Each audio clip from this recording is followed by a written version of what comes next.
Річард Кемп, полковник британської армії у відставці, командував британськими військами в Афганістані. Вітаю в нашій програмі, полковнику Кемп. Дуже дякую. Приємно бути з вами. Україні вдалося знищити військові склади боєприпасів на російській території в Тверській та Краснодарській областях. Ці атаки спричинили масований вибух та знищення великої кількості російських снарядів. Що ви думаєте про це і як це може вплинути на поточну ситуацію в Україні? Я вважаю, що це надзвичайно важливо. Це, безумовно, матиме значний вплив на здатність Росії продовжувати агресію проти України. Це її не зупинить, але точно матиме значний вплив. І я маю сказати, що був дуже вражений тим, як Україна бореться з надзвичайною доблестю та величезною майстерністю з початку цієї війни. Маю на увазі індивідуальний героїзм українських солдатів на полі бою, велику майстерність українських командирів і величезні інновації українських техніків для розробки саморобних боєприпасів, які досить широко використовувалися протягом усієї кампанії, іноді для нанесення ударів глибоко всередині Росії. Якщо такі удари продовжуватимуться, як це вплине на військові зусилля Росії в Україні та їхню логістику? Власне, я думаю, що це матиме великий вплив, доки Україна зможе продовжувати це. Одна з найважливіших речей, яку може зробити будь-яка армія, це вдарити глибоко в тил противника, щоб істотно знизити його боєздатність. Йдеться не лише про вбивство солдатів на передовій.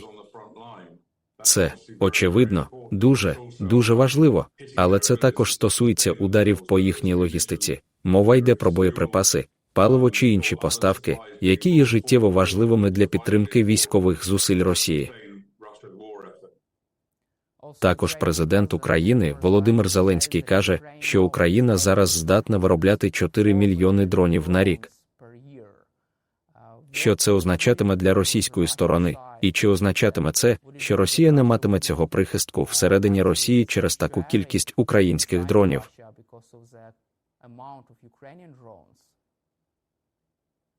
Я думаю, що це, безумовно, матиме дуже велике значення. Очевидно, що російська протиповітряна оборона досить ефективна. Одна з їхніх найбільших можливостей – це протиповітряна оборона. Але з огляду на обсяг безпілотників, про які говорив президент Зеленський, я думаю, цілком можливо, що ця протиповітряна оборона може бути перевантажена. Із безпілотниками насправді, порівняно з іншими ракетами, відносно складно впоратися.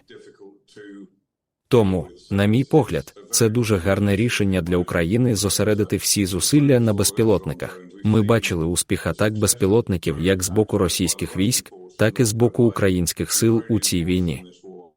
Я думаю, що безпілотники багато в чому є великою частиною майбутнього ведення війни, і тому це важливі зусилля, які дійсно потрібно підтримувати та розширювати. Крім того, схоже, що Росія не в змозі захистити власні склади постачання всередині Росії.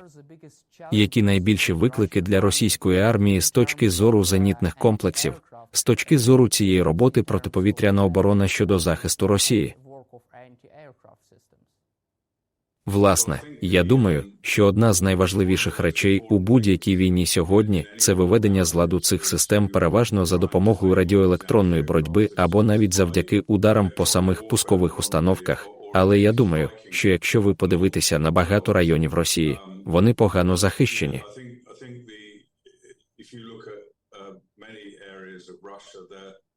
Росія має обмежені збройні сили, і більшість з них зосереджена на лінії фронту всередині України.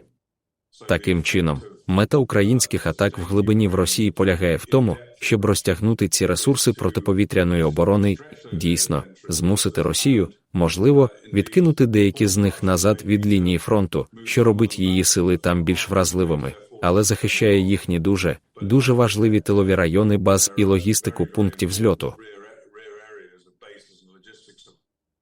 Також Україна завершує роботу над планами з розробки балістичної ракети великої дальності. поки ця заява була зроблена президентом Зеленським, що це означатиме для російської сторони з точки зору їхніх зенітних систем і військових зусиль. Це велика загроза російським військовим зусиллям. Комбінація дронів, великої кількості безпілотників і великої кількості балістичних ракет становить величезну небезпеку для Росії. Балістичні ракети, очевидно, є загрозою для систем протиповітряної оборони. Я зараз знаходжуся в Ізраїлі. Лише минулої ночі по Ізраїлю було випущено 180 іранських балістичних ракет. Більшість із них були уражені ізраїльськими системами протиповітряної оборони, і це показує цінність цих систем і спосіб, яким вони можуть знешкоджувати балістичні ракети. Тому Росія має реально вибрати і знайти баланс між системами протиповітряної оборони, які вона має на передовій, і тими, які вона використовує для захисту своїх тилових районів. І так само Україні доведеться зробити те саме. Україна також стала жертвою російських балістичних ракет, а також безпілотників та інших форм ударів. І ще одним критичним моментом для України є подальший розвиток систем протиповітряної оборони. Російський контрнаступ у Курській області провалився, повідомляє німецьке видання Bild.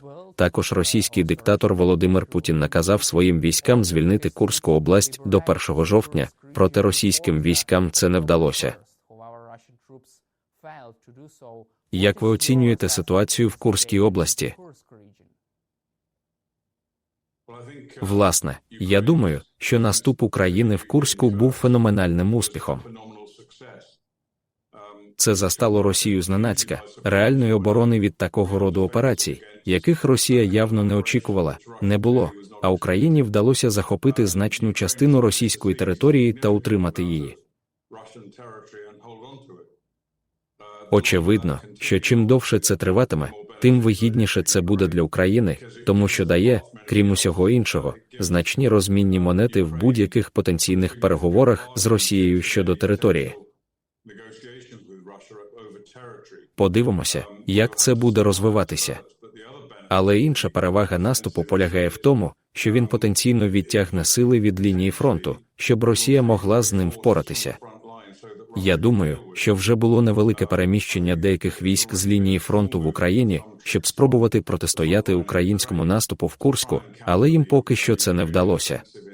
Тому їм цілком може знадобитися задіяти більше сил, відвівши їх від лінії фронту. Але якщо вони не в змозі зробити це тими силами, що у них там є зараз, не схоже на те, що вони і надалі з цим впораються. Чи може українська армія утримати цю територію у Курській області протягом усієї зими? Очевидно, що це неможливо передбачити. Але та сторона, що обороняється взимку, набагато сильніша за атакуючу сторону. Погода має велике значення для маневрування атакуючих сил. Отже, це можливо. Від того, наскільки Росія може вирішити втрутитися у вторгнення в Курськ, залежить, чи зможе Україна втриматися. Я сподіваюся, що вони зможуть, якщо вирішать, що це те, що вони хочуть зробити. Але нам доведеться подивитися, як розвиватиметься ситуація і скільки ресурсів Росії потрібно виділити для витіснення України з Курської області. Президент Зеленський повернувся зі Сполучених Штатів без дозволу США для застосування далекобійних ударів вглиб Росії. Чи очікуєте ви, що Сполучені Штати та Велика Британія дозволять Україні завдавати ударів по Росії до початку цієї зими? Власне, я, звичайно, на це сподіваюся. Я думаю, що це один з найбільших провалів Заходу, зокрема те, що США не дозволили Україні ефективно використовувати системи озброєнь великої дальності, які вони їй поставили, проти росіян. Росія здатна завдавати ударів великої дальності по Україні. Україна, крім своїх, знаєте, систем, які вона сама розробляє, не в змозі завдати удару у відповідь. І це, очевидно, є чимось, що, на мій погляд, є жахливою помилкою Заходу. І такі речі, як здатність Росії атакувати українські сили плануючими бомбами, можуть бути нівельовані системами дальнього радіусу дії. Це буде дуже шкідливо для України, якщо США не змінять свою політику. Я думаю, що Велика Британія, безумовно, прем'єр-міністр Стармер, новий прем'єр-міністр Великої Британії, висловив бажання дозволити Україні використовувати Storm Shadow та інші системи дальнього радіусу дії, які були надані. Але було заперечення з боку Сполучених Штатів. Це відповідальність Сполучених Штатів зняти свої обмеження з цього приводу. Звичайно, не так просто Україні їх використовувати. Україна залежить від західних систем спостереження та розвідки, щоб націлювати цю зброю великої дальності. Отже, їй потрібна повна підтримка з боку Сполучених Штатів. Я сподіваюся, що вона буде. Але, на жаль, це частина закономірності. США були надзвичайно сильними у підтримці України з початку цієї війни, але недостатньо сильними. Не так багато боєприпасів, які були доставлені, як от танки, літаки, ракетні системи дальньої дії, інженерне обладнання, його було доставлено занадто мало і надто пізно. І дійсно, ви знаєте, я сподіваюся, що президент Байден скасує своє рішення щодо ракет великої дальності, але я не дуже впевнений. Знаєте, з наближенням виборів. У нього так багато міркувань, і я не впевнений, що це одне з тих рішень, яке він прийме. Сподіваюся, я в цьому помиляюся. Також спецслужби США вважають, що Росія відповість смертоносною атакою, якщо Захід погодиться дозволити Україні завдавати ударів вглиб Росії зброєю західного виробництва. Чи вірите ви в такий сценарій? Я думаю, що ми бачили так багато погроз з боку Росії, з боку Путіна, в тому числі щодо застосування ядерної зброї в минулому. Особисто я не думаю, що в цьому є велика важливість, і не вважаю, що цьому слід вірити, особливо з точки зору нападу на країни НАТО у відповідь на використання західної зброї великої дальності. На мою думку, в умовах війни, навіть якщо НАТО не веде цю війну безпосередньо, використовуючи свої власні сили, дуже легко злякатися ворога, і я вважаю, що це помилка. Країни НАТО багато зробили для підтримки України, але недостатньо, як я сказав про США. І це вторгнення в Росію в Курську було, мабуть, найгіршим ударом, який зазнала Росія. Так, Чорноморський флот зазнав серйозних втрат, було завдано велику кількість втрат, але фактичне захоплення великих територій у Росії вперше з часів Другої світової війни – це один із найбільших ударів, яких вона зазнала. І у відповідь на це, що ми побачили? Ми не бачили застосування ядерної чи хімічної зброї чи втілення будь-яких інших погроз, які робив Путін. Тому я не думаю, що ми повинні брати до уваги. Ми, очевидно, повинні враховувати те, що він говорить і чим погрожують росіяни, але ми не повинні дозволяти себе залякувати, жити в страху перед російськими загрозами. Що стосується ситуації в Ізраїлі, як ви оцінюєте поточну ситуацію в Ізраїлі та загалом на Близькому Сході?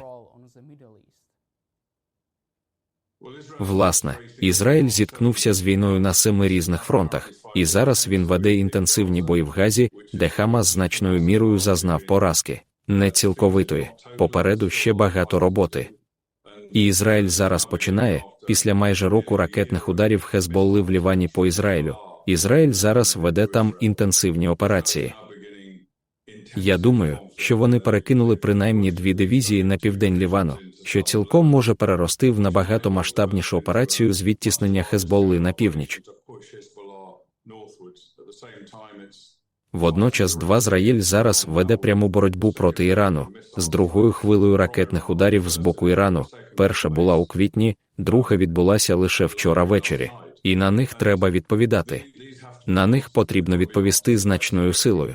Але насправді Ізраїль опиняється, в певному сенсі, в схожому становищі з Україною, не цілковито такому самому.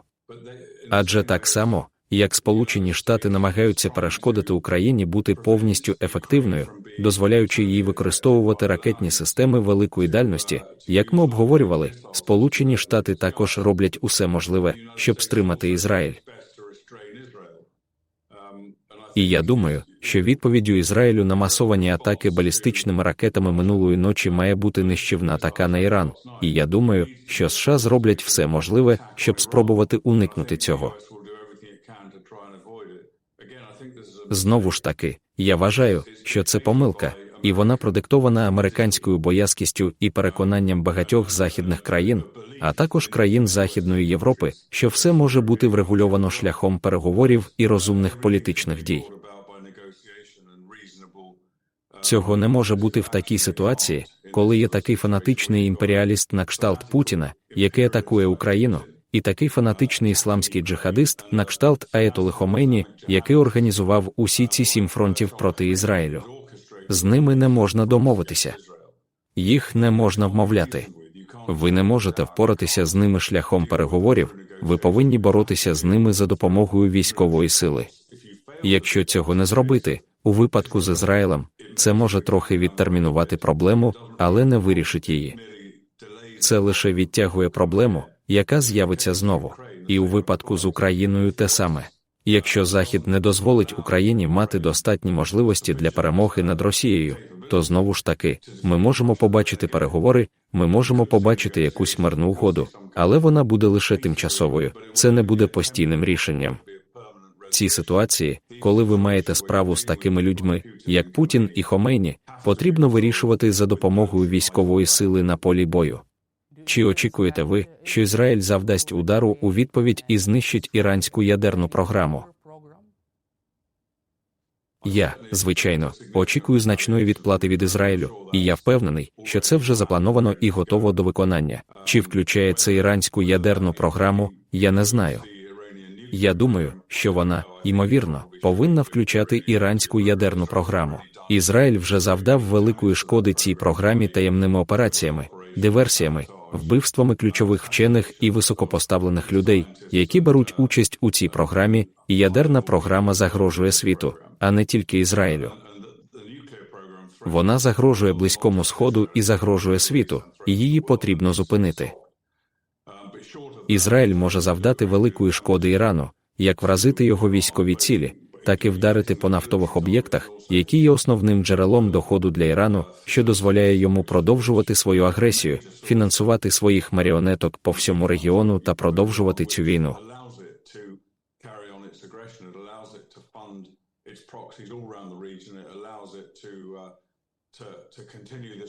І я вважаю, що Ірану потрібно дати дуже повчальний урок. І це не тільки матиме прямий вплив на іранський потенціал, але й потенційно, залежно від того, як він діятиме, потенційно може спричинити падіння режиму Хомейні. Всередині Ірану існує великий опір Хомейні, і це продовжує демонструвати слабкість Ірану. Я думаю, може заохотити опозицію всередині Ірану, щоб спробувати повалити режим. Про щось подібне доволі суперечливо можна стверджувати щодо Росії, але я думаю, що російський режим значно сильніший за іранський. Гадаю, знову ж таки, далекобійні удари, про які ми говорили, такі дії проти Росії деморалізують росіян і потенційно можуть призвести до дестабілізації режиму Путіна. Як відомо, Іран дестабілізував ситуацію не лише на Близькому Сході, а й в Україні, виробляючи іранські безпілотники «Шахід», а також надаючи Росії такі далекобійні безпілотники.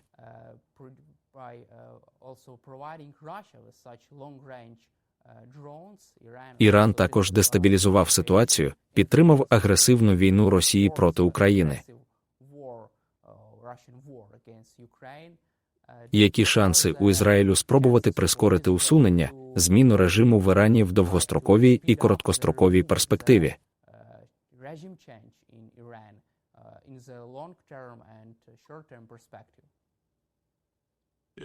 Так, я був в Україні, коли безпілотники типу «Шахед» запускали по деяких місцях, зокрема, де я перебував. Також я був свідком того, як іранські безпілотники та ракети запускали по Ізраїлю. Отже, ці дві речі досить тісно пов'язані. І я думаю, що все, що Ізраїль може зробити, щоб завдати серйозної шкоди можливостям Ірану, потенційно вплине на його здатність допомагати Росію.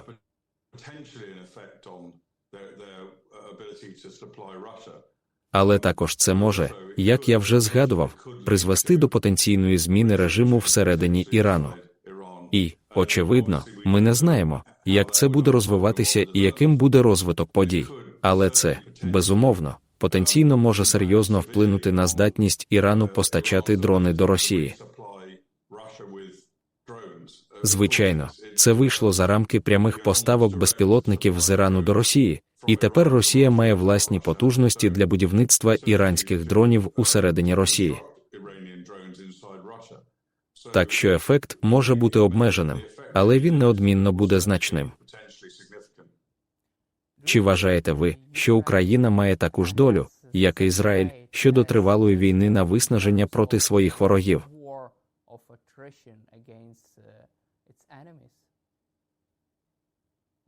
Власне, Ізраїль майже постійно зазнавав нападів з 1948 року, відколи він був заснований.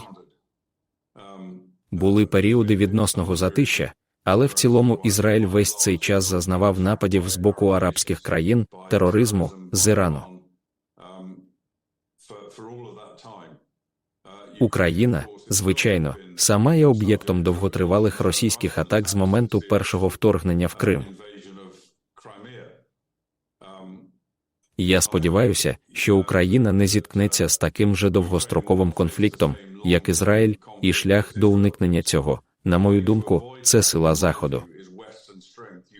Україна бореться дуже важко і дуже ефективно, як і Ізраїль, але обом країнам потрібна підтримка Заходу, зокрема Сполучених Штатів, політична підтримка в таких місцях, як ООН, а також військова підтримка.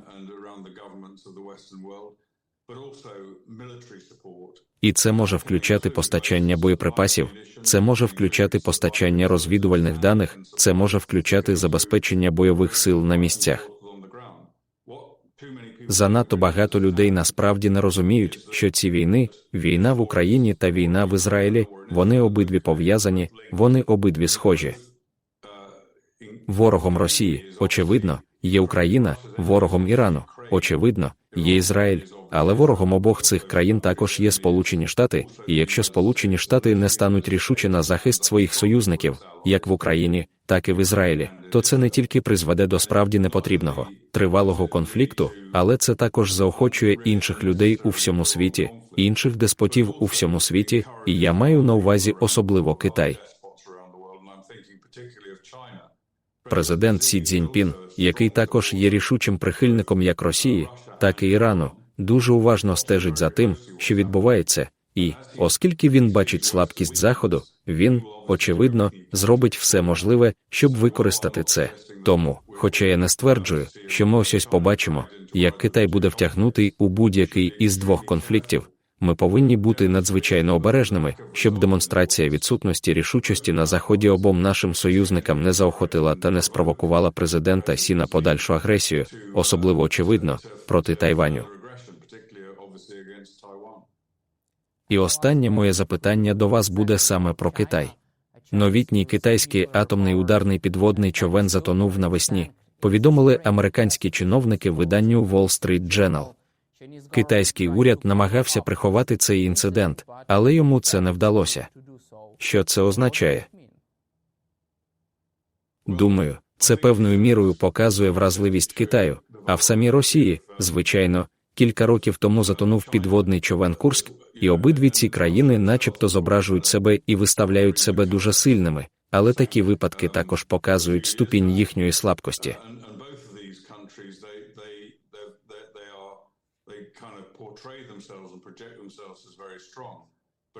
І я думаю, ви знаєте, велика проблема на Заході полягає в тому, що вони занадто часто думають, що такі країни, як Росія, Китай та Іран, є військовими гігантами там, де вони не обов'язково є, і одна з проблем, з якою стикається Захід, полягає в тому, що після фактичного закінчення Холодної війни він згорнув свої збройні сили, і це майже в кожній країні, включно з Великою Британією та США.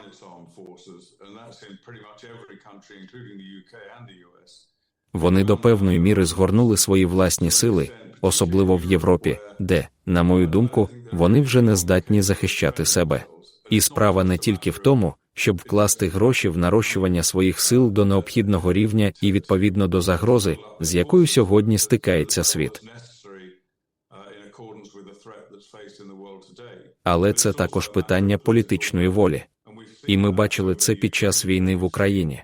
Ми бачили провал політичної волі, що призвело до дуже боязкої реакції іноді на те, що робить Росія. Це призвело до таких затримок, про які я вже згадував щодо постачання боєприпасів. Згадаймо, наприклад, Німеччину, яка за кілька років до початку війни обмежила власний внесок у допомогу Україні сталевими шоломами та медичним обладнанням. Очевидно, що з тих пір це змінилося, але я думаю, що це ілюструє брак політичної волі на Заході, який дозволив спокусити себе думкою, що майбутнього конфлікту не буде, і що про конфлікт завжди можна просто поговорити і вести переговори. На жаль, це не так. І Захід продовжуватиме. Захід не змінився навіть з початку війни в Україні в оцінці того, яка ситуація. А Велика Британія, наприклад, поступово згортала свої збройні сили з часів Холодної війни і далі продовжує це робити. Британські збройні сили сьогодні, навіть в умовах найгіршої війни в Європі з часів Другої світової війни, Великобританія продовжує скорочувати свої сили. І справа не тільки у військовій спроможності, а й у тому, який меседж вона посилає. Умиротворення провокує, а сила стримує. І, на жаль, на Заході ми сьогодні набагато більше помиляємося на боці умиротворення, ніж на боці військової сили. Чи відчуваєте ви, що військові можливості Китаю та Росії переоцінені Заходом? Я думаю, що воно, ймовірно, так і є. І це стосується також Ірану, трьох основних елементів того, що деякі люди називають віссю зла. І це неправильно – недооцінювати свого ворога, але також може бути небезпечно переоцінювати свого ворога.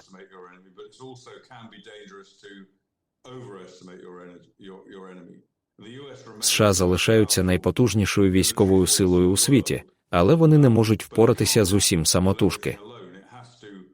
Вони також змушені покладатися на союзників. Наприклад, якщо на Далекому Сході з Китаєм все-таки спалахне конфлікт, то очевидно, що європейцям доведеться взяти на себе більшу частку тягаря в Європі, тому що у США буде велика кількість ресурсів, відведених на відносини з Китаєм, а Захід до цього не готовий. Отож, я думаю, що це частково, не повністю, а частково через недооцінку загрози можливостей ворогів, але також і недооцінку їхньої загрози, яку вони представляють для нас.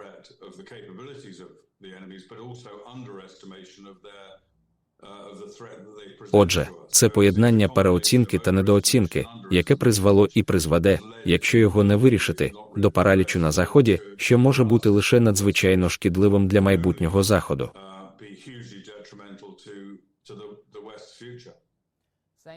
Дякую вам, полковник Кемп, за ваш час і за вашу підтримку України. Слава Україні! Дуже вам дякую.